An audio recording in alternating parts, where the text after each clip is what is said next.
Timnas Indonesia akan mendapat suntikan pemain naturalisasi anyar saat bersaing di ronde ketiga kualifikasi Piala Dunia 2026.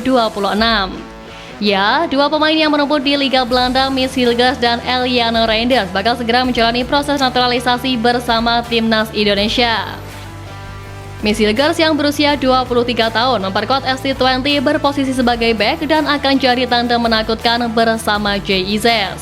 Sementara Eliane Reinders berusia 23 tahun pemain PEC Zwolle merupakan sosok yang multiposisi di mana ia bisa bermain sebagai winger tapi lebih sering menempati pos bek kanan di level klubnya. Fakta cepatnya PSSI membujuk dua pemain ini membuat netizen Malaysia geram.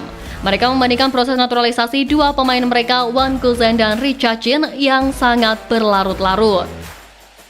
Akun media sosial X OneFootball M menyebut bahwa manajemen Federasi Negeri Jiran gagal mengurus klub domestik dan malah memanfaatkan proses naturalisasi pemain untuk naik jabatan.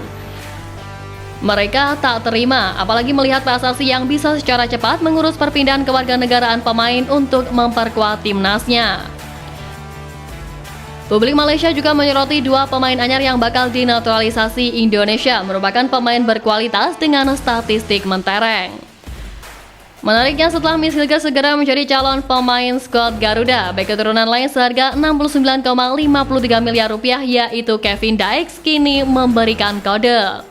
Hal itu diketahui dari postingan Ragnar Oratmangun yang membagikan selebrasi usai menjebol gawang Arab Saudi di putaran ketiga kualifikasi Piala Dunia 2026. Dalam postingan tersebut, Kevin Dykes turut berkomentar dengan emoji tepuk tangan. Sontak, komentar Kevin Dykes langsung menjadi sorotan warganet hingga disukai sampai 10.000 kali serta mengundang banyak komentar. Sama seperti Hilgers, pemain berusia 27 tahun ini juga sempat dirumorkan menjalani naturalisasi di era Jordi Amat dan kawan-kawan, tapi sayang prosesnya tidak dilanjutkan. Selain Kevin Dykes, nama Ole Romani pun kembali mencuat usai kabar penambahan pemain naturalisasi anyar ini.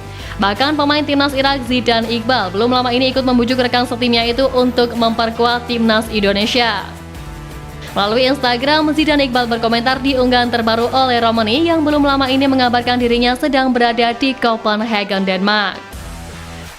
Ya, komentar pemain timnas Irak ini pun mendapat dukungan dari banyak netizen tanah air.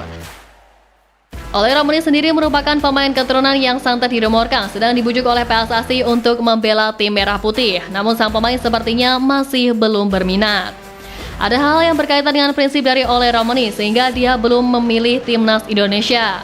Meski begitu, anggota Exco PSSI Arya Sinulinga tetap optimis bahwa Ole Romani suatu saat akan memilih skuad Garuda. Apalagi menurut kabar terbaru, PSSI tengah dalam proses menjalin komunikasi secara intens dengan Ole Romani, Mauro Zylstra, dan Kevin Dykes. Ketiganya menjadi target utama PSSI untuk ikut memperkuat skuad Garuda di babak ketiga kualifikasi Piala Dunia 2026 ini. Dengan makin kuatnya timnas Indonesia, pelatih Sintayong menegaskan bahwa timnya bakal terus memberikan kejutan untuk sepak bola Asia.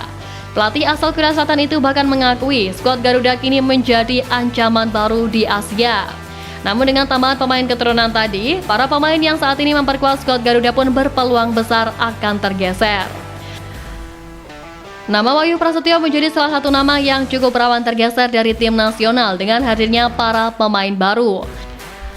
Melansir dari laman transfermarket.co.id, bek asal Maluku United ini memiliki cap sebanyak 2 laga bersama timnas Indonesia saat ini.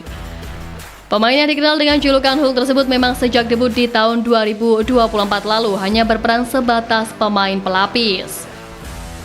Kemudian nama pemain senior Jordi Amat mungkin cukup mengejutkan dapat masuk ke dalam daftar pemain yang rawan tergeser dengan kehadiran para pemain baru.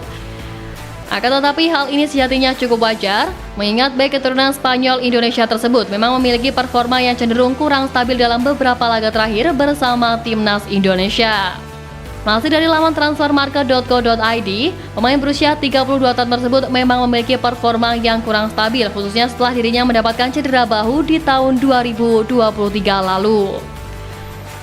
Selain itu, faktor usia yang tidak muda lagi juga membuat Sintayong kemungkinan besar akan jarang memanggilnya sebagai pilihan utama di timnas Indonesia. Selanjutnya, masuknya nama Elkan Bagot memang akan menimbulkan pro kontra. Pasalnya, bek berusia 22 tahun tersebut memang diketahui tengah memiliki masalah internal dengan Sintayong saat ini. Hal inilah yang membuatnya kemungkinan besar juga akan tersingkirkan dari timnas Indonesia dengan hadirnya Miss Hilgers. Akan tetapi tentunya kita berharap permasalahan antara Elkan Bagot dan Sintayong segera selesai, mengingat dirinya juga merupakan aset jangka panjang bagi tim nasional.